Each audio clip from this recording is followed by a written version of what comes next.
Well, hello there. I'm Linda V. Taylor, and this is Best of Both Worlds.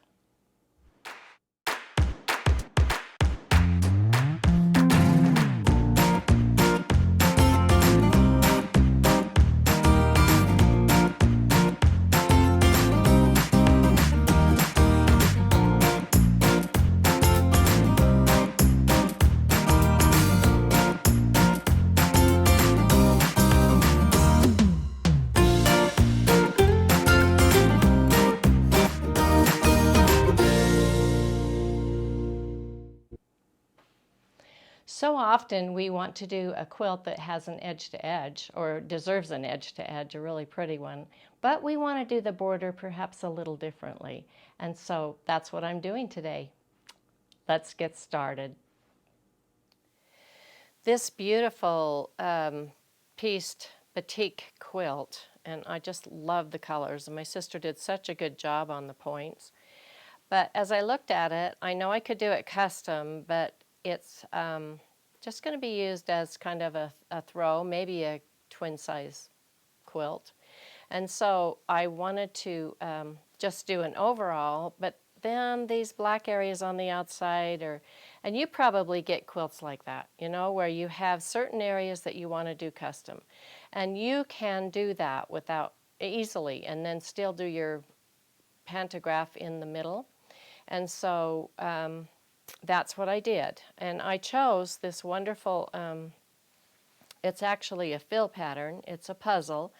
And I knew that I could morph it into any shape that I needed, because the triangles here are way different than the triangles here. But let's look at the computer and I'll show you what I mean.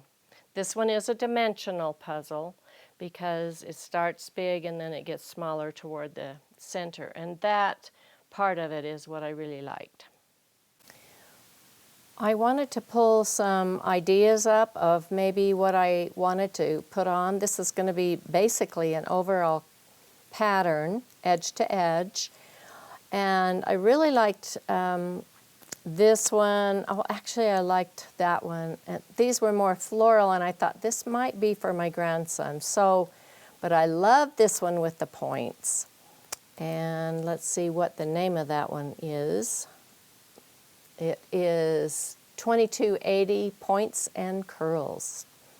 So, and it really goes well on this quilt. Now, I want to show you, you can see the blue lines here. Let me get this one over here a little bit so I don't miss out on these. Okay, there we go. As it gets closer, this is toward the end of the quilt, and all I did was take my machine and go around where that square is that's plain that I want that puzzle in. And across here is the bottom, but you can still see it still needs these. What I looked at was this puzzle. I have two puzzles on here that I actually was considering. This one, which I love, just the puzzle triangle, and then I chose this one, and because it's dimensional, and I love dimensional things, so I thought that would be really awesome to have a little bit more quilting in the middle and then have it get larger. But either one would have been really great. So the first thing I had to do was draw a trim. I'm going to just go on my lines like that around the rest of the quilt. And I'll just come down here and go across here and back to my line here, and look at this, it's trim inside of what I have here, and that's what I want to do, and that put my trim on. Now my machine will sew this just like it does on my edge to edge. When it's finished, I can delete that, and then I can bring my patterns over. This one I'm going to have to turn. So it's like that.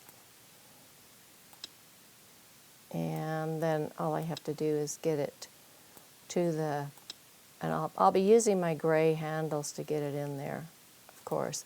And the pattern would not be behind it.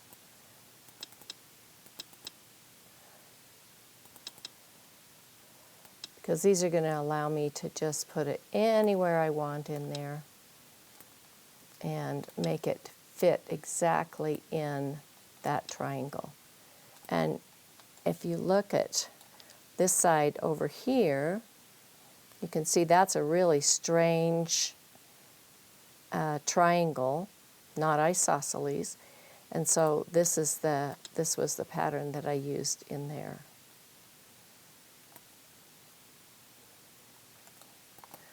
So a lot of fun with this one. So let's see me stitch it out.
I did reset the stitch length count to 15 on this because of the smaller areas that it's going into, and I really like that.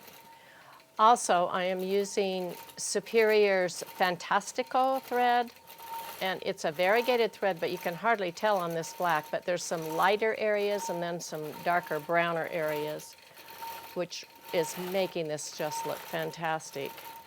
The batting that I'm using is Hobbs Heirloom, which is the 80-20.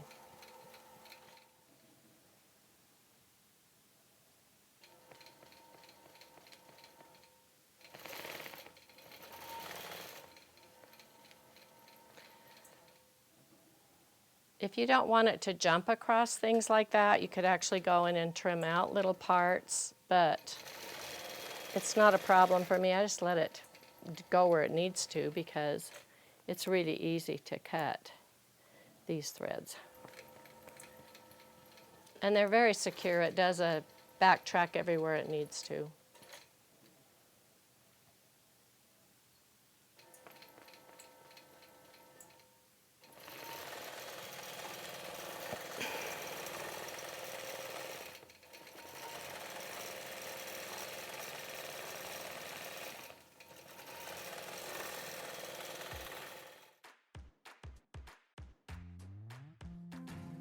Thanks for joining me today. I hope you can take some of these techniques and apply them to your own quilting. I'll see you next time.